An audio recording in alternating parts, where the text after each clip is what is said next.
And we are live. Welcome back, ladies and gentlemen. I am one of your co-hosts, Blake Ruffino. Alongside me is my counterpart and co-host, Joe DeLeone. Good evening, good sir. How are you?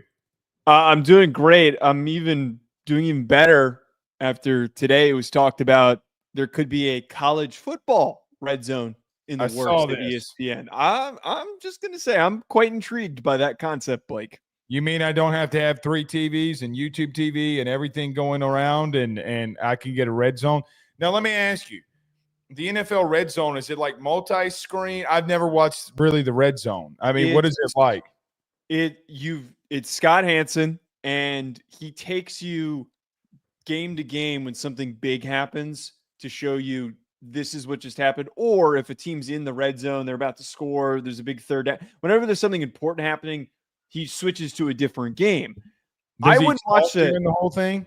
Yeah, he talks and then he sets up to throw it to the broadcast booth of whatever the game is, but he's always transitioning, so you're not just blindly jumping into a random game.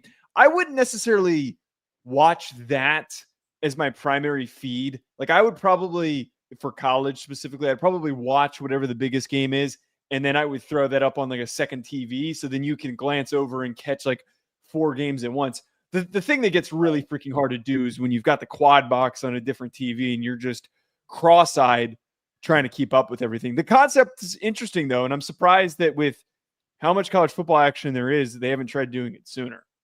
Yeah, I do think that the quad box on YouTube TV has been a lifesaver, but, like week 1, your biggest games, like you're not putting Texas Ohio State in the quad box. Like that's a game that's just going to be on the main TV, right? Like, I mean, you know what we're getting at here. But I get what you're saying would be interesting. It is interesting that Roger Goodell was the one that announced it, to be real with you. Why wouldn't it ESPN, Greg Sankey, whoever it was? But, I mean, look, ESPN's making some moves. The deal, I don't know if you really know this, but baseball is no longer going to be a big part with ESPN as they're kind of moving on. Amazon has pretty much taken that over, but you get to a place where they're just going all out on football right now, which is, I'm not going to complain. If I got ESPN Plus and I only got to pay $20 for it, I might as well do it. So it is really interesting. If they do it for college football, I'd absolutely love it. It'd make you and ours job very easy, a whole lot easier.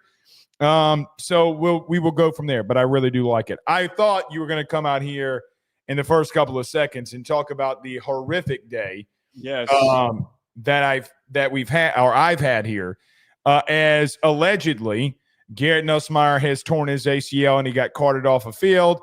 He broke every vertebrae in his neck. What other things can we make up in such a short time? When I saw. And I think I know who the first person who was. I'm not as inundated and embedded in the LSU community as you are, but I saw one of the first posts from someone for a website that's behind a paywall. And my first thought was, there's no shot that this is true, and this person is trying to drive clicks because no one big reported it. Whenever it's not coming from someone big originally, it's always somebody who's trying to grasp onto the chance to get attention. That's how I read into it. And listen, I come out there an hour before the news breaks that has not torn his ACL, trying to calm people down. Like, hey, how many tweet or how many DMs do you think that I've gotten right now? Right. And I'm like, guys, no. Now I will say this in case you missed it. Garrett Nussmeier, there was a false fake message board report that he tore his ACL. Here's what I'm going to tell you. Obviously going to spend a lot on this tonight in about an hour. He was not carted off. At the end of team period, he kind of tweaked something in his leg, more cramp from what I understand. They just didn't put him back in. They let Michael Van Buren run with the ones, and they let him rip it. Wait, it was just a cramp, and then we came to this. From what it appears right now, they made sure, they were like, look, let's just make sure, okay? And apparently it's a cramp. Yeah, he had to get helped off the field because of the cramp. And so what happened was LSU allows these referees in here to officiate during practice. Yeah. So what I think happened was one of these referees sees Garrett Nussmeier getting helped off by a trainer because of a cramp, they leave practice. They pick up the phone. They call their buddy, hey, man, Garrett Nussmeier just left practice. He got carted off or he got helped off. And it just goes to these message boards. So then all of a sudden, here it is. And then, I'm trying to make lighthearted of it. It didn't happen. And then here we are. But Garrett's going to be fine. From what I'm told by sources, he will be back on Friday when they're back at practice. So you just kind of brought up a question that I had that is the unimportant aspect of this, but an underrated one that should be brought up. Van Buren is the second quarterback, though, right now. He is expected to be the second quarterback. I got to give Colin Hurley a little bit of credit here. This little kid can spin it. I don't know. I don't know. Yeah, I don't know. This Colin Hurley kid, who was the second quarterback behind Bryce Underwood before he reclassified into the class 2 years ago, this kid can spin it now. He can throw it. I don't know. Would I assume it's Michael Van Buren if it's all said and done? Yes. As of right now, I think they're going to let them battle it out and say, let the best man win. I don't think they really care who the number 2 quarterback is. They're just trying to see what happens. But, yes, Michael Van Buren will come in. Okay.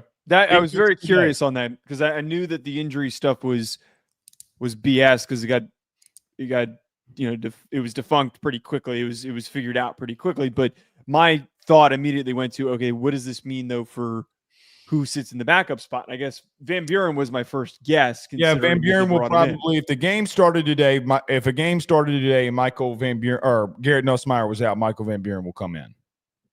Okay, that makes perfect sense. So look, camp intel very quickly here. Garrett Nussmeier does not have a dislocated neck or torn ACL. Did not get carted off. I do think he's going to be fine, Joe.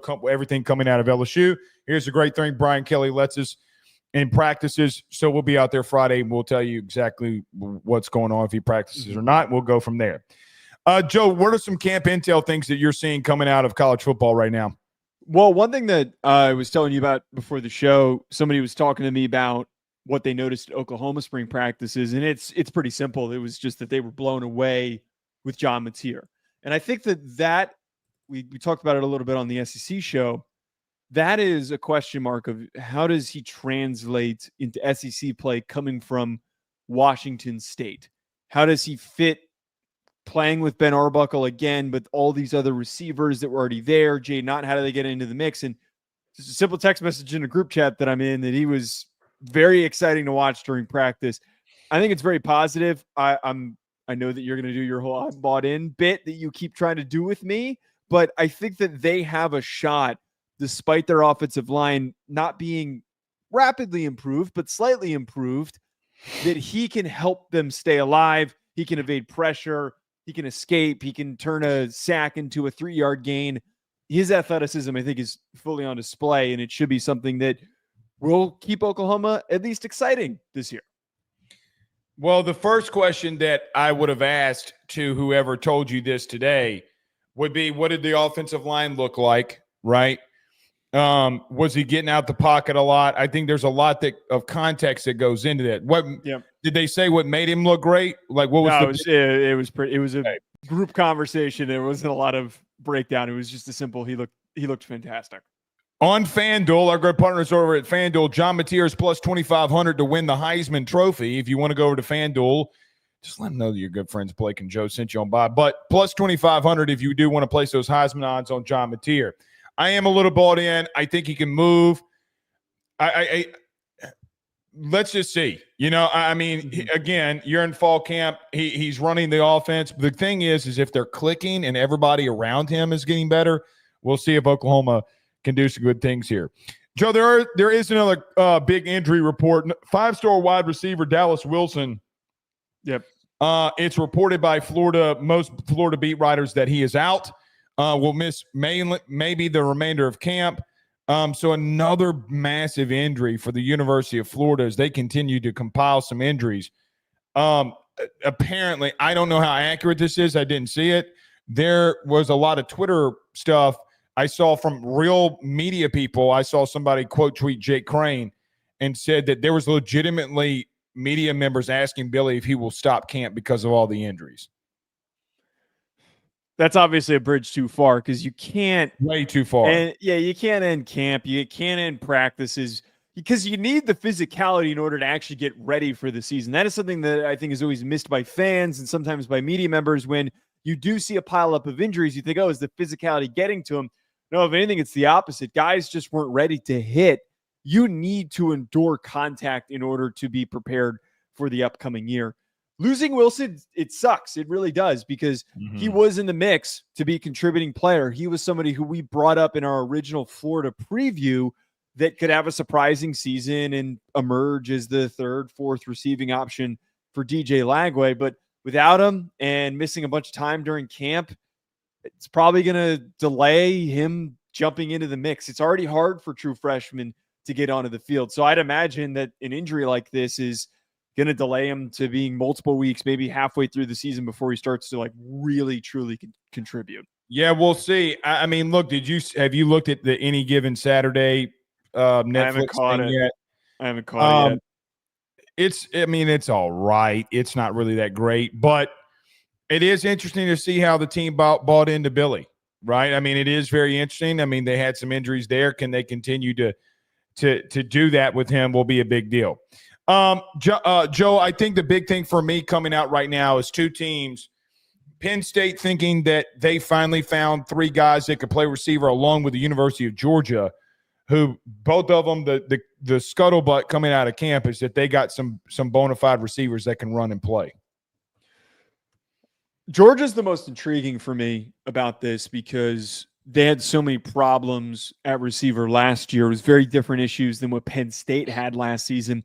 But if you're feeling excited about the current group after there was a really aggressive investment through the transfer portal, if they're clicking already, that's such a positive sign. We talk about on the show all the time how it's a learning curve. It is a curve to get ready for the year when you have transfers. It's not guys that have been together for multiple seasons and winter workouts and practices and all that stuff.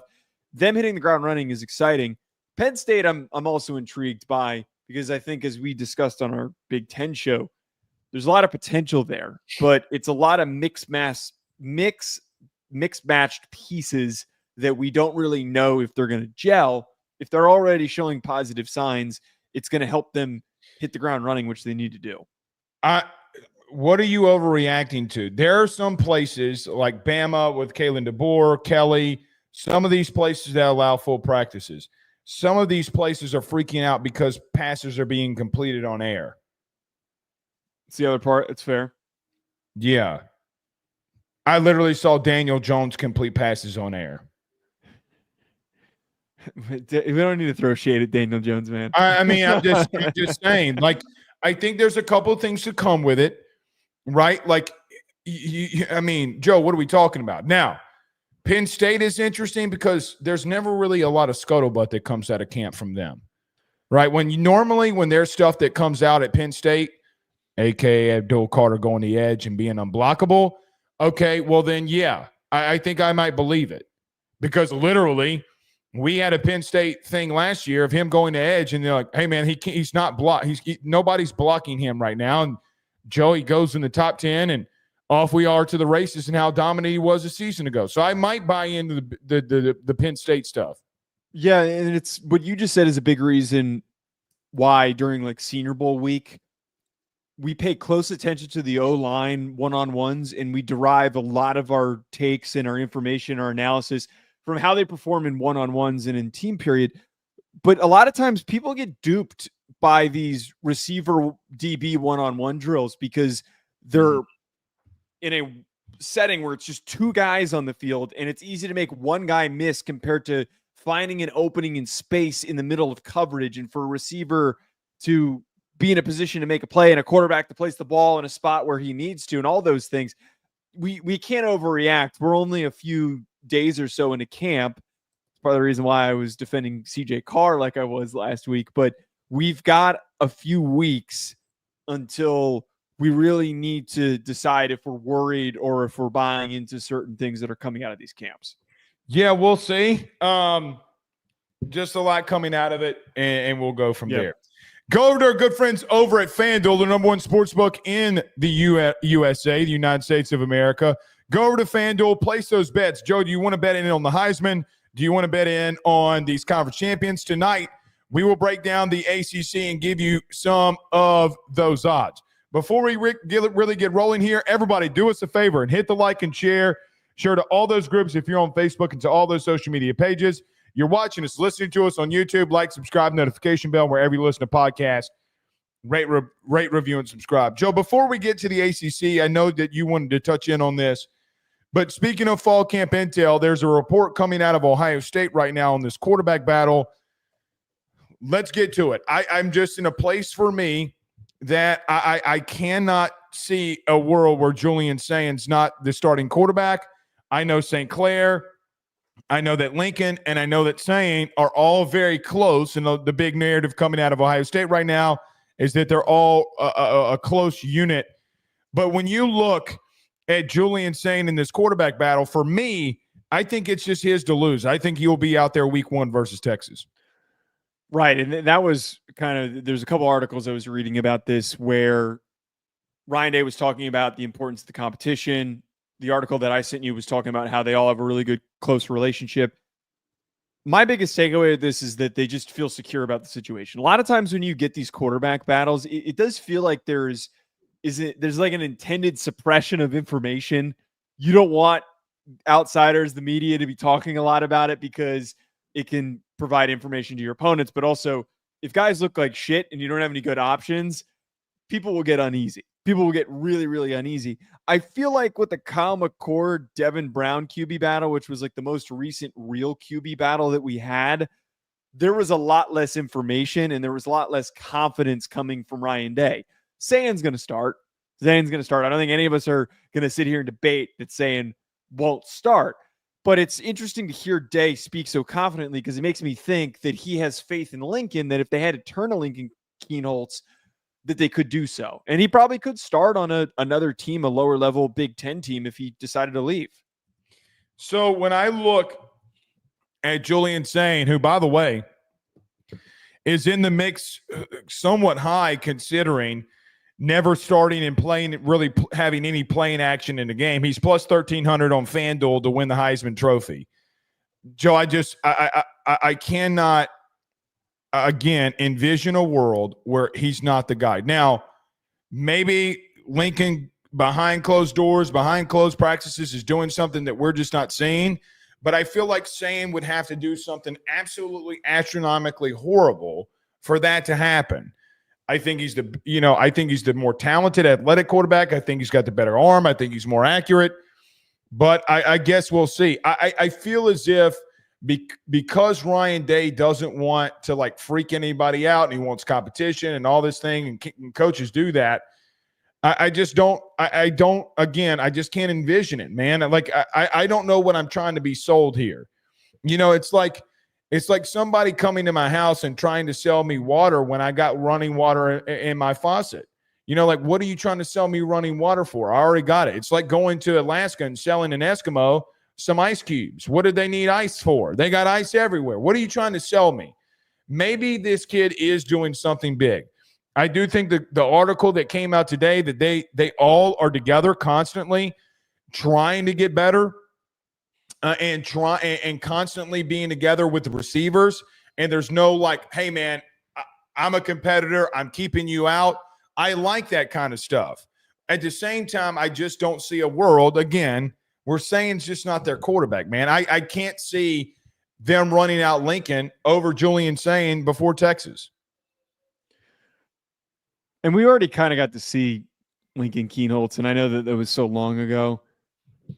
He didn't do anything that was like overly impressive. I feel like everything that you do hear about Julian Saint is exciting.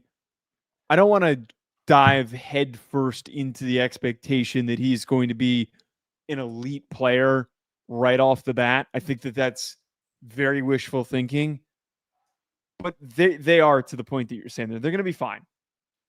Saint's going to start. We've all known that Saint was going to start. The minute that he got on campus last year, it was talked about how great he looked and how much potential he had. It wasn't like a big narrative, but some people were speculating there was a shot that he could compete with Will Howard. He was that good. I thought that he provided a better option than Devin Brown did last year. So Saint it just makes too much sense. There's no reason to believe that it's going to be anything else. I mean, and even though we believe he's more talented than Walker Howard, sometimes the experience is going to win out because he knows what he needs to do. And that's exactly what happened with Walker Howard. Can we all be real here? I mean, let's rip the Band-Aid off. I mean, one kid's more talented, but you saw coaches around the country do this. You saw Billy Napier do it with Graham Mertz. You saw literally a season ago and Ryan Day and them doing it. Why wouldn't they do it? Experience will win out in a lot of these situations. All right, Let's get moving. Everybody do us a favor. Hit the like and share. Joe, we continue on our path giving our projections of these Power 4 conferences. Tonight, our third stop is in the ACC. When you look into the ACC, how do you have things playing out here? All right, my rankings for 2025. Number 1, Clemson. Number 2, Miami. 3, Georgia Tech. 4, Duke. 5, SMU. 6, Florida State. 7, Louisville. 8, Syracuse. 9, Pitt. 10, UNC. 11, Virginia Tech. 12, Boston College. 13, NC State. 14, Wake Forest. 15, Stanford. 16, Cal. And 17, UVA. Wah, wah. I thought you were going to give a third womp. Nevertheless, Here are my top 17, or my only 17 for the ACC. Clemson at number 1, Miami at number 2, Louisville at 3, Georgia Tech at 4. We talked about them last week as to why in scheduling, why we have them so high. At number 5, SMU, Duke at number 6, Syracuse at 7, Florida State at 8, UNC at 9, Pitt at 10, NC State at 11, Virginia Tech 12, Boston College, Virginia, and Wake Forest 13, 14, and 15. And I got Cal at 16 and Stanford at 17. Joe, let's start off with the Clemson Tigers here as we both have them as the number 1 team and we project them to win the ACC, the ACC champion from a season ago. What do you think about the University of Clemson going into 2025? Look, we've been so high on Clemson and what we expect from them this upcoming season. Yep. They quite simply, Blake, they have a top 5 roster in college football, and they have every bit of potential to go on a national championship run. They have to be everybody's pick to win the ACC. I think that I listen to a lot of college football shows, and I feel like I hear a lot of mental gymnastics to make it feel like there's a shot that this doesn't come to fruition. Their defensive line is deep, and it is loaded with first-round talent. Their linebacker room is explosive and athletic. Their secondary is led by Avion Terrell, who could potentially be a first-rounder as well. And their offense caught a lot of steam at the end of the season, right when it needed to, with their receiver room. After we spent the beginning of the year criticizing them, they started to show signs of improvement with their very talented freshman Brian Wesco and Antonio Williams improving and getting better and being very, very difficult to keep up with by opposing defenses. It all comes down to Cade Klubnik. And I think that Cade, as we talk about a lot of these top teams, I've seen Cade Klubnik step up late in games. I've seen him come down to spots where they were down and he needed to pull his team back in it. SMU, and he did. Texas, yeah. He has, to me, the composure, the touch, the timing, the natural feel for the game, take advantage of everything that's around him for this team to succeed. I see them winning the ACC, and I don't think that there, frankly, should be much of a debate. Let me ask you this before I get to my part here. What was the pushback and mental gymnastics that people were trying to go over for them not winning the conference? It was nothing like bad. It was not like trying to frame it as like Clemson's cooked and we don't trust Dabo. It was just more so last year they were 9-3. A lot of the same roster comes back. Do we trust that they're going to take this leap that everybody's expecting? It's a fair question to ask, but I feel like when we've got so much returning production and so many returning starters, we shouldn't be asking that question. Instead, we should be pointing out this team is extremely experienced and gifted. I feel like that there were a lot of people that were missing the boat in some of the shows that I was listening to. Joe, there are a couple of questions here. Number one, they fired their DC a year ago. Why? They fired their DC. Well, they had a lot of talent and they still stunk. Okay. My question for Clemson, and if there is scuttlebutt, quote unquote, that I want to see. Joe, it wasn't the lack of talent that they had. It was the part about their physicality. We saw Texas go up against Georgia twice and barely get 60 yards running in both games combined, right? Texas ran all over them, and something that Texas just quite simply couldn't do. That same personnel is back. I would bring this up to you again. We talked about this somewhat in the Big Ten preview when we were talking about Jim Knowles and Ohio State. There is nothing about scheme when you're talking about 32, 34, 36, 38 dive or zones. There is no scheme in that. A lot of times when a position I played, it is about, am I going to line up and punch you in your shit? Okay? Like that is it. If you're running a basic dive, I'm so tired of these dudes. Well, the scheme was bad. My brother in Christ. What? Like, stop. Can they fix that under Tom Allen in the physicality part and be all bought in? We all think Peter Woods is going to be very good. Everybody knows how great TJ Parker is. They bring in Will Helt. You got Sammy Brown in the front seven as well. I think when you look at the talent, it is undeniable. When you look at them and the talent that Clemson has, defensively and offensively, they do separate themselves from a talent aspect. I don't think that is that's clearly not a hot take from NFL guys on a roster. Clemson is at the top when it comes to the ACC. Joe, they had a quote-unquote down year, and they still won the thing. This is the biggest piece of evidence that I think that we can literally hold up above our heads. They had defensive problems with the DC who, I told you this, I spoke to somebody when I was at the NFL Combine that told me they did not like last year's defensive coordinator. And they didn't think that he should have been promoted. They didn't even at all, and they thought that he was not a fit to be a defensive coordinator. And they struggled. And with all the ups and downs of last season and the slow start to the year with the way that they played against Georgia, they still won the damn ACC. That's the craziest part about this. In a year that we thought that they were cooked, they won the ACC. I'm in full agreement with you. I'm throwing this out there as what we saw. What happened in the 3 losses in the regular season? That's not Lenore Sellers breaking 20 tackles in the second half has nothing to do with scheme. I'm sorry, it doesn't. It doesn't. He physically outplayed them. Now, if that were one game, I would be like, all right, okay. But it happened in others. Now, Joe, they go into a third season with Riley as their OC. They finally have revamped this wide receiver room with a third-year starting quarterback. That's where everybody's high on them. Defensively, they got it. They just look more like what you think Clemson and those national title runs would look. I just don't I don't know how we're getting to a place where, man, Clemson's got some things to prove. Maybe they got something to prove against LSU in South Carolina. They ran through the ACC like a hot knife through butter. I mean, they still dominated a lot of those situations. Joe Dabo went out in the portal and got some players that he thought can play. What is Will Helt? So you're solidifying your front seven. You've built from within. You've done the same thing from the offensive side of things. Joe, I do think they're a national contender. Forget talking about the ACC. Now, if you are talking about the ACC, on FanDuel, they're plus 110 to win the conference. They have separated themselves amongst the pack. The third team to the first team is an astronomically big number. You got Louisville on FanDuel at plus 750, and you got Clemson at plus 110. Again, I would just say the talent is everywhere. And listen, I got to say this because we had a conversation about this a year ago.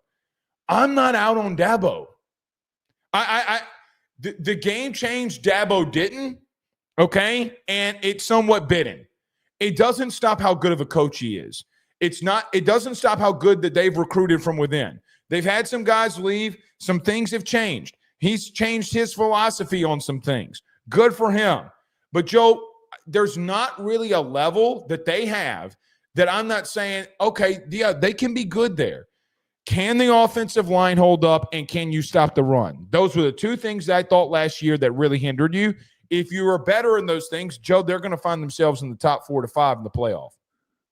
By the way, their win total on FanDuel is 9.5, which I would really strongly consider taking the over. The odds on it are minus 220, so it's not super. If there's a way to tease that up to 10.5, right? Yeah, right. If I could get that up to 10.5, if there's an alt number out there, which I haven't checked, I would strongly consider taking it. But I understand the concerns that you just brought up from last year and how does it turn over to this year. I slightly disagree with what you're saying. I look, I get it. We had this conversation in other previews with teams that were getting punched in the mouth on the ground. That is something that doesn't just completely go away. But I agree. I think that Tom Allen brings a completely different identity to this defense. They defensively did not look like they had the level of intensity that they should have.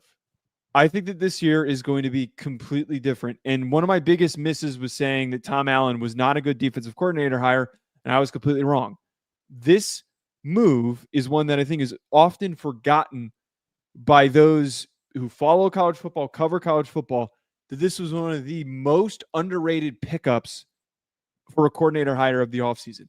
They needed a guy who's not only experienced, someone who's been a head coach, and who's been a high-level defensive coordinator for a team that got to the Final Four. We have the blueprint of what he literally did last year with a fantastic defense that I would argue this Clemson unit is more talented, but we have a blueprint for what he did where he stepped in for one season, taking over a team that was already loaded with dudes and turned them into a statistical nightmare, dominant squad that was impossible to move the ball against. I think that they're going to be able to unlock, or he's going to be able to unlock this Clemson unit because there's literally 4 guys on here that have the potential to go in the first round in 2026. Can't be in the top 75 in rush defense in the second half, and for me not to say it's a question. I get what you're saying. I agree with the Tom Allen thing. Does LSU have any idea in week 1 what to expect? I say no. I think that they more than clearly can win that game, as we've talked about on here. Joe, they're just head and shoulders more talented than everybody that they're going to face in the ACC. We've previewed them. We've talked about their schedule. But, Joe, offensively and defensively, I mean, they've got so much returning, man. And are we going to assume that they have not taken the next step? I think when you go into an offseason, you assume that a team's going to take the next step, and I'm with you. I think Clemson's going to win the ACC yet again, and Dabo and company are going to find themselves in the playoffs, and off to the races they go. Yeah, I think that's the best way to put it. And the last part I would throw in with this, out of any team that we're trying to project and to predict for that isn't coached by Kirby Smart or by Ryan Day, Clemson should be the safest one to turn to. This isn't his most gifted roster, but he has gone on national title runs. He's won national championships when he's had similar levels of talent at all these position groups that we just spent all this time talking about. I am going to bet on Dabo. As much as I've hated on him in the past, I'm going to bet on Dabo when he has the dudes to dominate. He takes full advantage of it. Very well could. Very well could. We'll see. I mean, Joe, all right, hold on. Let me ask you this. Are you worried about their run game at all? A little bit. It sounds like they're getting really creative with some of the bodies that they're using. I believe they moved the wide receiver. Big wide receiver to running back. That would be, if I had to circle something that causes problems, is not being able to run the rock. And that was ultimately something that kind of hurt them in the Texas game. It was a little bit of a problem in the SMU game when Phil Maffa was banged up. So, yeah, I think it should be discussed, but I think that they've got a bit of a recharged unit, so it could end up not being an issue. Clemson fans saw a converted wide receiver make a move on a bag drill, and they were just like, oh, I'm completely balled in. Kind of like me on Sean Mateer, I guess. Yeah. I do think the run game will be a question. Let's see if they can run the rock on LSU and moving forward. Yep. If they can, I think that we're all in there that they could be a Final Four team. All right, Joe, at number 2, the both of us have the University of Miami at number 2, when you look at the Miami Hurricanes going into the 2025 season, how do you see them? Now, our good friends over at FanDuel has Miami as a plus 380 odds to win the ACC. But what does Joe DeLeone think and see in them in 2025? Also on FanDuel, 9.5 win total. I'm taking the over on that. Look, you and I wonder if this is going to spark us getting mad at one another. Uh-oh. You and I have always disagreed on Miami and defensive expectations. Even last year when they were struggling, I was blindly slamming my head against the wall saying that they would be fine. And my reason for saying that they would be fine is because Cam Ward would still outscore their defense's mistakes. That can't happen this year. And I don't think it will happen this year for 2 main reasons. They are returning veteran, quality, impactful offensive linemen. They have the best offensive line in the ACC. They have one of the best offensive lines in the country. They have a 3-deep running back room, and I think that a lot of their offense is going to be built off of running the rock and being more physical. Mm-hmm. And then the last part with this, Blake, the aggressiveness to not only go and grab a number of defensive backs in the portal, and we're not talking about just getting one new starting outside corner. They were aggressive at every single DB spot. They tried to find new players. But I keep harping on that Corey Heatherman is going to be transformative for this team's success this upcoming season. We're not talking about a defensive coordinator that was hired away from a big program that they were doing decently well. He turned Minnesota into one of the best defenses in the country last year. They had some good players, Quinn Parrish, Anthony Smith, some good players. They don't have the level of talent that this Miami team has. I know that it takes time, like we just talked about with Tom Allen, to buy into an identity. But I feel like that there is going to be a step forward enough with this schedule for them to win 11 ball games and to finally reach the college football playoff. Oof. Joe, they got to 10 wins in the regular season. They didn't make it there. Well, their schedule wasn't strong enough for them to do it. Is it this year? If they go 11-1, they will get in. Well, if they go 11-1, they're going to have to win the conference or come damn near really close. What? You don't think that an 11-1? No, I'm saying if they go 11-1, either they're just going to flat out win the whole thing, and of course they're in, or they're. I mean, you're not going to leave them out because they're 11-1. I mean, it mean that they're losing to Clemson. Yeah, if they go to the, I'm saying here essentially that they'd go to the ACC championship game, they'd lose to Clemson, and then they would go to the college football. If they very well put SMU in after the shit season, the mediocre season they had last year, Miami would deserve to get in with. So you have them beating Notre Dame. Oh, I'm forgetting that. Oh, gotcha. I forgot that they played Clemson during the regular season, so they would be 10-2. Oh boy! Shit. I got your moment. My math was off. Oh boy, no, I did a record prediction and everything, and I messed up. No, you said Miami's beating Notre Dame. I'm clipping it. I didn't say clipping that. it and sending Wait, it. Wait. Hold on. They don't play Clemson this year. No, but if they go 11-1 and you got them beating Notre Dame, they're going to have to beat Clemson they're going to have to beat Clemson. Yeah. So they can go 11. But I was right though that during the regular season they can go 11-1 during the regular season and then finish 11-2. So 11-1 during the regular season is 100% on the table. If they lose to Notre Dame, I think they'll slip up somewhere else, but that's just me. Here's my question with them, and let me kick it back over to you. You know my concerns with it. I do think they fixed things in their DB room.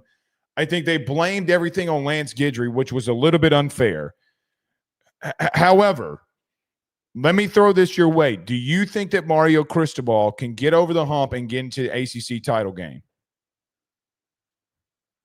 I mean, I know that you're projecting, but again, are we going to have a serious conversation about whether it be him at Oregon or him at Miami? Joe, this would be really the first time that he's getting over that hump. So I'm with you on the talent. I'm with you on the DBs. I'm with you on the offensive line. I'm with you on the running backs. I don't necessarily know what they're going to do at receiver. Let's see if some guys can step up here. Is Carson Beck's elbow going to hold up? Can he reduce those turnovers to what he was the first year as a starter at Georgia? My question really becomes in all of that is can Mario take a team and take them to that next level, next step? And I'm not even talking about winning the ACC. Now, I got them there. So I got them going 2 there. I got them losing 2. But I also get to a point where I think he can do it in the regular season. But when the lights are brightest, can you go up against Clemson and beat them? And Dabo, who's got multiple national titles, multiple playoff runs, can they do that will be the ultimate question.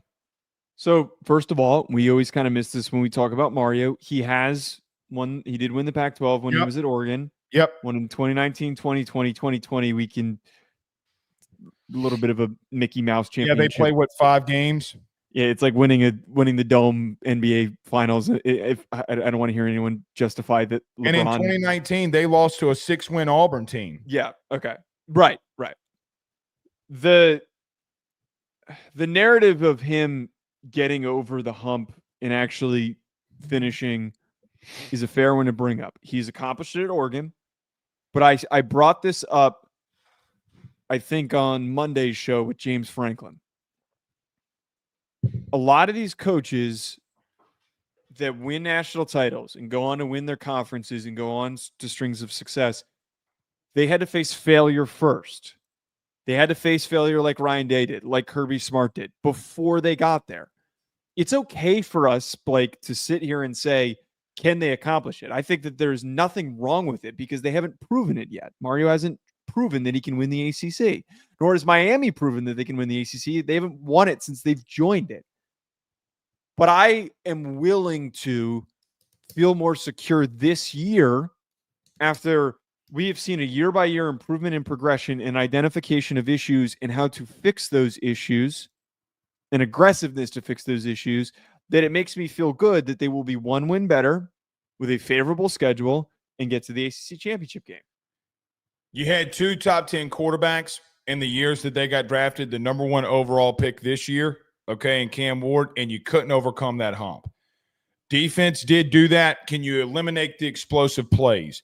I think that they got, for me, they got to get back to lining up with this offensive line and running that rock. I thought a year ago, and you opened this segment talking about how we had our disagreements about their defense and you banging your head up against the wall. It is what it is. It's last year. No one really cares. But, Joe, they didn't bleed the clock at all when they had leads, and it bit them in the ass. I don't know if they got to have a little bit of a philosophy change when it comes to the mentality of how they see things. If your offensive line is as good as you think that it is, that you recruited I don't say by yourself, but for yourself because you played that position. If you're going to be at the end of this in the ACC championship game again in a conference that is weaker and at some points in your schedule in that front 7, Joe, they got to line up and run that rock. I don't want to hear any like, oh, well, they got to do this. No, you got to line up and run that hoe. And you got to run it at an effective rate. I do think that they're going to fix their DB room for what it's worth. And if they can be more competitive, ironically, than what they were a year ago with all the offensive weapons that they did have. Joe, I do turn to this in reference to Carson Beck. The elbow really is not more of a concern for me right now after seeing him throw a little bit. The concern for me right now is, can he eliminate those turnovers? He's in a lesser conference, so maybe those turnovers can come down. Very well could. I do think a lot of things ride on Carson Beck going into this too, but for the whole Miami culture, can you get over that hump is going to be the big question. I think that they can. I think that they're not going to be able to get over Clemson. I do think from a talent perspective, they're the second best and most talented team in the conference, and that's why I have them there. Yeah, I think that last point is exactly where I sit, where I think that this year ends up being an improvement, but there is a barrier that they still have to get through. And if Clemson was exactly like they were last year, Miami would be my pick to win the conference. If they were dealing with a lot of issues and had the same question marks that we had at the beginning of the season for Clemson, I would be very quick to pick Miami. But it sucks for Miami right now as they're transitioning a little bit, not completely, that they're in this spot. They're going head to head with an insanely talented Clemson team. Clemson team is one of the best. Insanely talented Notre Dame team in the beginning of the year. Well, yeah, they have to face Notre Dame too at the beginning of the year, and that's also super tricky for them because you want to start the season hot. I have said on this show that I think that Notre Dame wins that game. I'm going to be at that game, by the way, which should be pretty fun. That if they don't start hot after that game or from that game, who knows what they could do for your season? They'll probably be fine. But the momentum that they gained from the Florida game last year was a pretty strong example of why you want to hit the ground running. Joe, are you bought in at all on Florida that Florida can give them a solid game? I think that they will. And it's tough that you got to travel for that game. It's not super hard to play in the Orange Bowl or in the Hard Rock Stadium. Oh, shit. Our comments are about to go crazy. It's not a really loud stadium. I've been in it before. It was there for the Orange Bowl. I doubt that it's going to be anything. I'm going to get cooked for saying all this stuff. I just support it. Please don't yell at me. I just supported you guys for the whole beginning of this segment, but I think that they're going to beat Florida. I think that they will beat Florida. I see comments in the chat right now about Miami. Before you talk about Dabo Swinney, you got to get to the ACC championship game. Don't come up in here talking stuff about Dabo when you can't even get there. It's like the old rap song. You on the outside of the club, you can't even get in. So get inside the club before we start talking about it. All right. Joe, at number 3, you have the Georgia Tech Yellow Jackets. I have them at 4, but I have Louisville here as well. Both of us have Florida State at 8, or I have Florida State at 8. You have Florida State at 6. Is Florida State going to make any bit of a move here? I know that we're kind of down on them, but another team in Florida in the ACC here, are they potentially a sleeper team that could win this? I just realized. Wait, so are you higher on? Did I mess that up? No, I'm higher on Florida State than you are. Okay, I Yes. almost mixed that up. Here's my thing with Florida State. I understand why it'd be really easy just to assume that this team is cooked and they can't win, they can't rebound. I think that Mike Norvell has shown us how he performs as a coach when his back is up against the wall. I know that we were critical of him for being really weird at media days, but you can tell. You went all in, not me. Well, a lot of the comments were like, "What are you guys talking about?" But there were a lot of other people that were saying, "Yeah, it was weird. Off. He seemed a little off. His vibe was very awkward." Cocaine's a hell of a drug. But we gotta come on. We're not accusing him of doing cocaine, but we saw at the beginning of his time at Florida State, it was a really rough, awful start, really bad start. A lot of people did not think he was going to be the right man for Florida State, and it felt like they'd failed again at hiring. But eventually, he slowly built them back up, and it felt like the pressure of multiple bad seasons was what motivated him the most to really turn the ship and for them to be as competitive as they were in 2023 and 2022. I think I'm getting those years correct. I think that for how bad they were last year, it was enough of an eye-opener of what he can't allow to have happen this upcoming season. I know that there's a pretty big amount of roster turnover, but it's not as egregious, I think, as it was coming into last season. They still have some returning guys that are pretty impactful. I really like Darrell Jackson, who's a pretty massive defensive tackle. Just you don't get that type of size at defensive tackle in the ACC on most of these teams. And I really think that Deuce Robinson's going to be impactful for them at wide receiver / playing as a tight end for them. He's got the frame to do it. There is a really good chance that they at least win 8 games. I am not calling for Florida State to win the ACC. I'm not. But they are a 7.5 point win total team, and I think that they can over at FanDuel. That. Yeah, over at FanDuel. Speaking of FanDuel, I guess I could just go ahead and say where they are. Florida State actually is not as low as you and I have them on this odds to win the conference. They are plus 3,100. It's a big odd, but we considering in that are still a little bit lower on them than most. Joe, they won 2 games last year. And you want me to say that they're going to come out here and win 6 more ball games? With Castellanos and the boys, like I put them at 8 just in the simple nature because Here's the real truth about Florida State. I don't think anybody and their mama, whether you cover the team or you're just a college football fan, I don't think any of you know what to expect with any of this because of everything they had to do in the portal. You fire your entire staff and you're bringing a whole new staff in. You have no idea what to expect. I don't want to hear it. You don't. Joe, I do think for what it's worth, these teams like Cal, Stanford, Virginia Tech, they got more talent than them, even if they had 2 wins a season ago. Joe, they had more talent than those teams a year ago, and they fell flat on their face because they went full mercenary and their culture was fractured. More than the talent on the field, we got to pull back the layers of this onion and ask the question, what is their culture? Culture is a big word that gets thrown around in preseason hype and preseason talk. What is the culture? Is the culture good between the team? Joe, I saw kids buy out by week 4. They were out. They didn't want to be there. They didn't want nothing to do it. And I heard a lot of excuses from the people over at Florida State as to why that happened. No, you put your eggs in the basket of DJU and it crumbled. It crumbled. And you put your eggs in the basket of hitting in the portal again and it crumbled. You did it again. And you better pray to God that Thomas Castellanos can lead you to those 8 wins. Joe, he got benched a year ago. He got benched. So is he going to be that guy? I don't know. I put him in there at 8, but Joe, I got to be real with you. I just said, okay, let's see what they can do. I like Gus Malzahn. I think he's a good coach.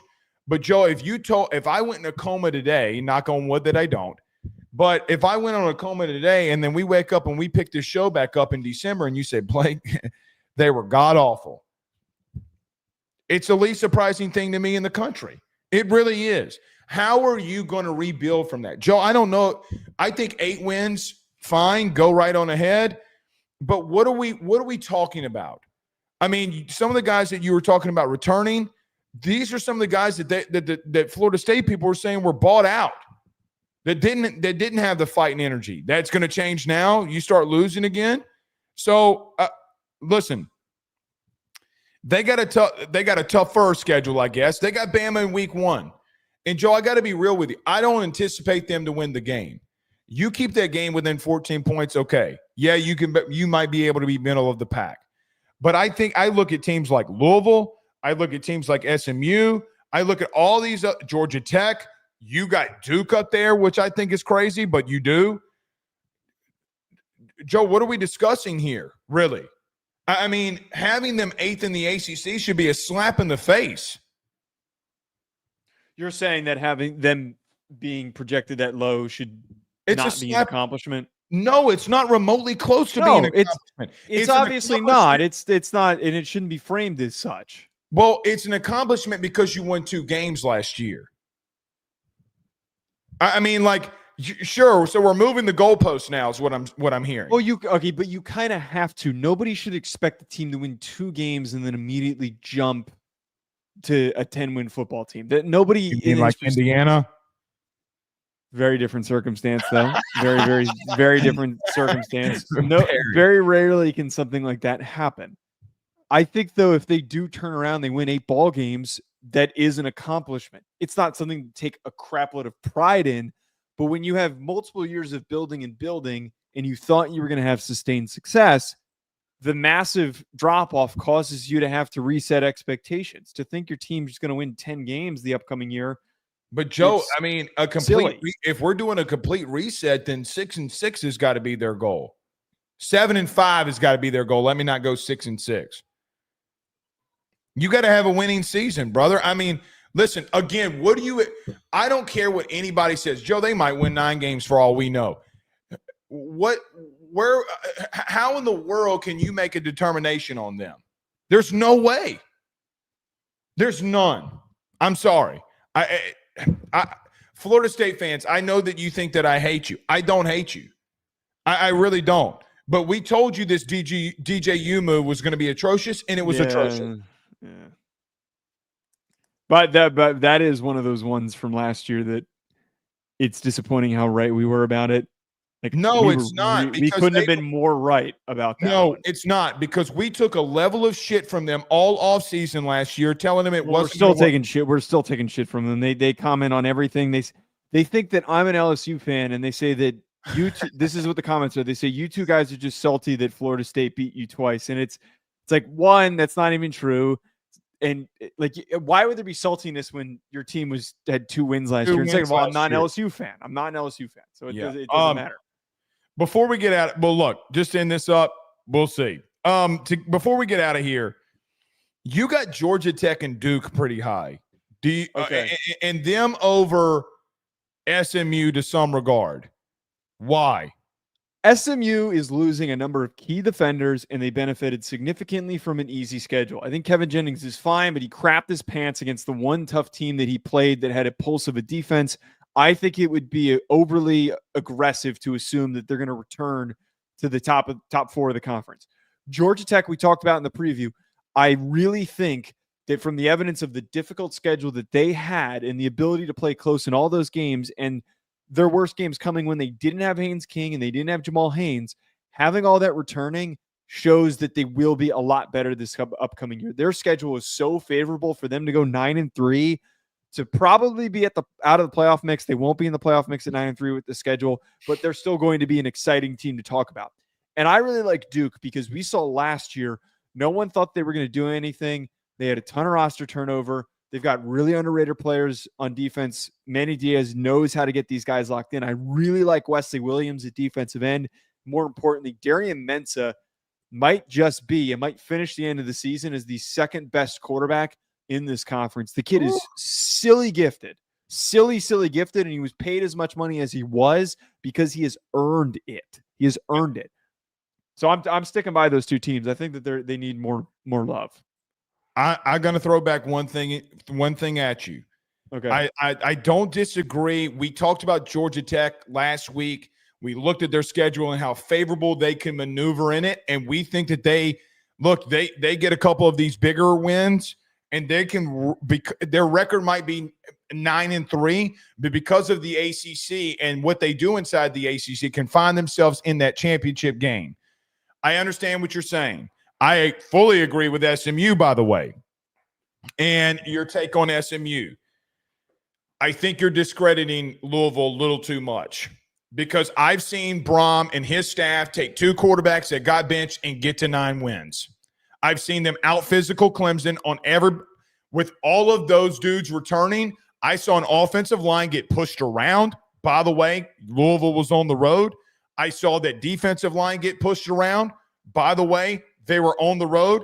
I've seen these situations before. Your hesitancy with Louisville is Miller Moss, and I'm with you. He's the least talented quarterback that they've had, and also they have a ridiculous amount of roster turnover. You can't say that when Tyler Shuck had nine interceptions and got benched. No.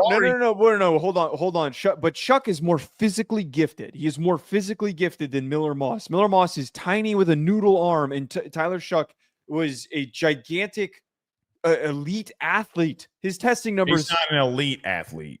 His testing numbers are in the upper echelon of quarterback. Dane Daniels is an elite athlete. Lamar Jackson is an elite athlete at quarterback. He is an upper tier athlete for a quarterback that we typically don't see in the ACC. He's has a higher ceiling than Miller Moss. Miller Moss, we don't even know if he can see over the line. Drew Brees couldn't see over the line. We're not comparing Drew Brees to Miller Moss. We're not doing that. We're not doing that. What you're saying, but just not being able to see over the line is not as big of a deal as we're trying to make it out to be. Well, when you make the amount of mistakes that he does, then yeah, it is relevant. Okay, well, let me ask you this. Last year, Louisville literally lined up and ran the ball 30 straight times on Clemson, and they got their asses whipped. What now? That had nothing to do with the quarterback. That's completely fair, but that was last season. I don't think that is enough to assume that they're going to roll it over into this year. You can't come out here and say, we have Clemson winning the ACC because everything they're bringing back from last year, and Louisville bringing back a lot of those offensive line pieces that physically dominated them a year ago, and not give them that same credit. You can't do it.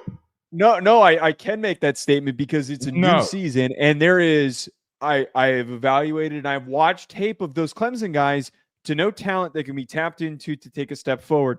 I don't see that same level of talent on this Louisville roster. I don't. Excuse I see me. a good it's team. Isaac, excuse me. It's Isaac Brown. Hey, Isaac. He's a hell of a player. I'm not talking about him. You I'm just talking about the scored rest another of the touchdown team. on Clemson? Oh, okay. I'm Isaac talking Brown about the rest of the just scored another team. touchdown on I'm talking Clemson. about the rest of the team, not Isaac Brown. Okay. I'm not buying in on them. They're going to be a disappointment. I'm telling you that right now. They're going to be an 8-win football team. A disappointment, and they win 8. They got 8 wins. That's Well, people are projecting them to be in the mix to win the conference this year. People are saying that Miller Moss is going to be a first-round pick. There's some people that are going that far.